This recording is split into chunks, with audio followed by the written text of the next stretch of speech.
yang telah terdaftar pada sistem. Lalu sistem akan mengirimkan verifikasi email dan kode OTP dengan nomor telepon. Sistem akan mengirimkan pesan error jika ada salah selama proses. Seluruh aktor akan masuk ke halaman menu sesuai tujuan akun yang terdaftar.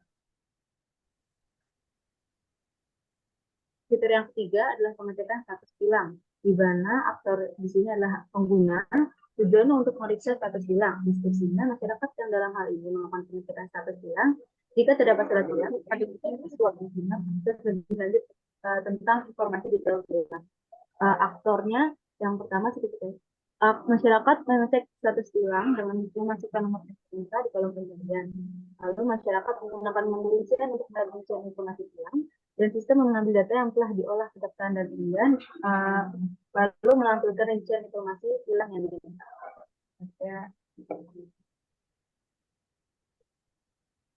Pencatatan data hilang. Aktor di sini adalah polisi, administrator, kejaksaan. Tujuannya penyediaan surat hilang ataupun digitalisasian surat hilang. Deskripsinya polisi sebagai pihak berwenang melakukan operasi hilang akan mengupload ke sistem surat hilang hasil operasi penindakan pelanggaran lalu lintas. Yang pertama, polisi mengupload surat hilang pelanggaran lalu lintas. Lalu sistem yang administrator dan kejaksaan yang surat hilang yang diupload. Yang ketiga, sistem mengupdate status hilang. Yang keempat, laporan hilang telah tersedia dan dapat diakses oleh. Fitur yang kelima adalah pembayaran denda hilang, di mana solusi dari pengguna, bank, dan administrator. Tujuannya menyediakan sistem pembayaran dari aplikasi. Deskripsinya, pengguna dalam hal ini masyarakat yang mendapatkan surat hilang bisa memenuhi kewajiban membayarkan denda melalui aplikasi dengan perantara bank-bank yang telah tersedia. Pertama, sistem akan menuliskan bank terkait atau yang dipilih akan memaintain aktivitas pembayaran denda hilang oleh pelanggar atau memverifikasi keberhasilan pembayaran ini mengupload konfirmasi pembayaran ke sistem. Lalu sistem meneruskan saat nomor konfirmasi dari bank, administrator pun mengupdate status hilang hingga status hilang terupdate dan tersedia untuk masyarakat.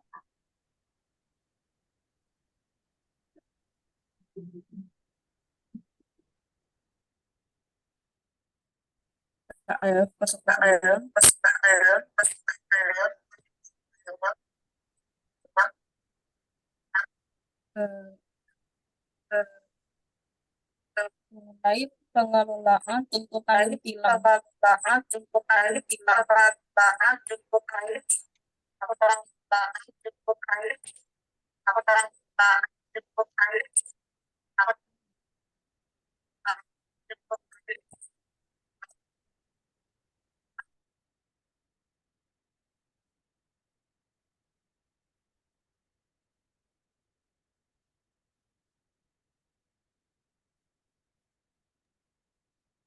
Untuk fitur ke-6 yaitu KF06 itu pengelolaan tuntutan tilang.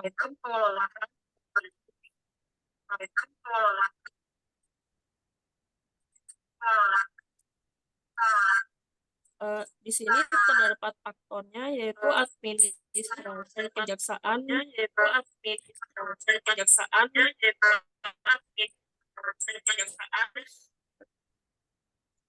untuk aktornya yaitu ada administrasi kejaksaan dan pengadilan. Lalu tujuannya itu adalah untuk meninjau dan memproses surat tilang. Di mana di deskripsinya ini mengenai surat tilang yang tersedia akan ditinjau oleh jaksa untuk diproses hingga didapatkan mengenai keluaran berupa surat tuntutan tilang untuk kemudian diteruskan kepada pihak kejaksaan untuk proses sidang hingga dihasilkan berupa rincian informasi keputusan tilang yang akan disimpan dalam data riwayat pelanggaran lalu lintas. Lalu di pengelolaan tuntutan tilang di sini ada rincian proses. Di sini terbagi untuk kolom aktor dan juga sistem. Aktornya di sini adalah yaitu ada kejaksaan administrator. Nah, kejaksaan ini tugasnya adalah untuk meninjau, mengakses surat tilang. Lalu di sistemnya ini adalah untuk memverifikasi hak akses akun yang jika terbukti benar, maka akan disampaikan, sebaliknya jika tidak ada, maka gagal ditampilkan. Lalu kejaksaan ini akan memproses surat tilang dan juga mengupload keluarannya berupa surat tuntutan tilang untuk diteruskan ke pengadilan. Yang keempat adalah sistem memverifikasi hak upload dari akun. Jika terbukti benar, maka surat itu akan diupload. Sebaliknya, jika tidak, maka surat akan gagal diupload. Lalu administrator akan memverifikasi surat. Keenam ini adalah sistem akan meneruskan surat yang sudah diverifikasi ke kejaksaan sebelumnya. Lalu kejaksaan akan memproses surat tuntutan tilang dan mengupload keluarannya itu berupa surat hasil putusan sidang. Lalu sistem ini akan meneruskan surat putusan sidang ke administrator. Administrator ini akan memverifikasi dan mengisi rincian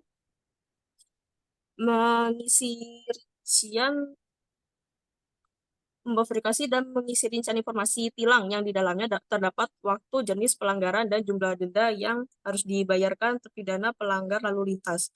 Lalu yang ke-10 di sini adalah sistem ini akan meneruskan informasi rincian tilang kepada masyarakat yang dalam hal ini terpidana.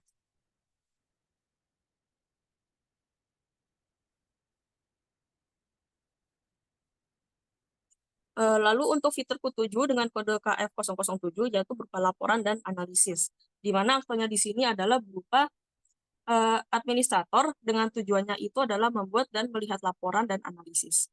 Di sini dideskripsikan administratornya ini akan berperan dalam pengelolaan seluruh data pelanggaran lalu lintas agar di kemudian hari ini dapat didapatkan informasi dengan tujuan untuk keperluan analisis ataupun pengambilan keputusan dari data yang tersimpan dalam sistem dan bisa memantau aktiviti tiap usernya.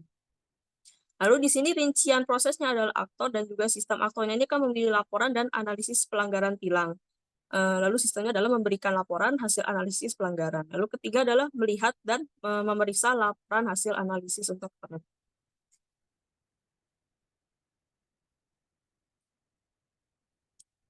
Lalu slide untuk kebutuhan non-fusional. Di sini kebutuhan non-fusional yang pertama adalah untuk kebutuhan kinerja.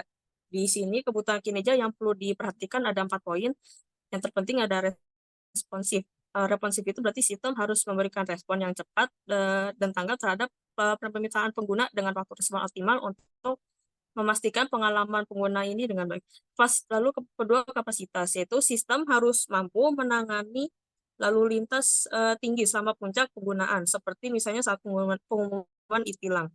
Yang ketiga itu adalah skalabilitas, yang berarti kemampuan dari sistem ini untuk secara dinamis akan menyesuaikan sumber daya yang sesuai dengan permintaan pengguna harus diperhitungkan. Yang terakhir adalah efisiensi. Jadi sistem ini harus dirancang untuk meminimalkan penggunaan sumber daya seperti CPU, memori, bandwidth supaya efisien.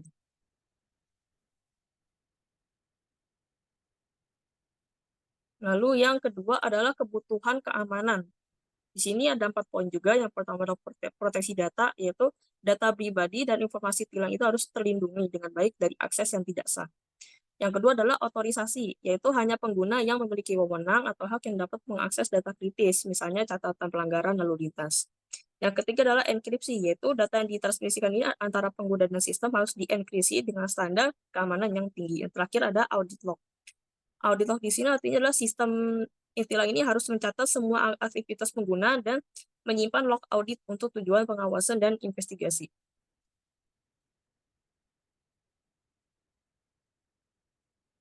Lalu adalah ada kebutuhan pelindungan keamanan. Di sini ada 2 poin penting, yaitu mengenai pencegahan serangan. Artinya sistem ini harus memiliki mekanisme perlindungan terhadap serangan cyber, termasuk serangan DDoS atau Distributed Denial of Service, dan juga serangan SQL injection. Yang terakhir adalah pemulihan bencana, yang artinya di sini akan rencana sediaan sistem jika terjadi kegagalan atau kerusakan.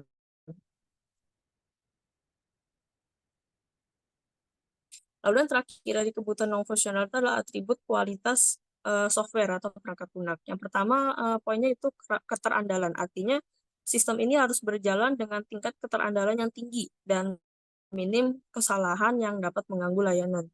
Yang kedua adalah keberlanjutan, di mana pastikan bahwa sistem ini dapat dioperasikan dengan mudah dalam jangka waktu yang panjang dan juga perubahan perundangannya dapat diintegrasikan dengan lancar.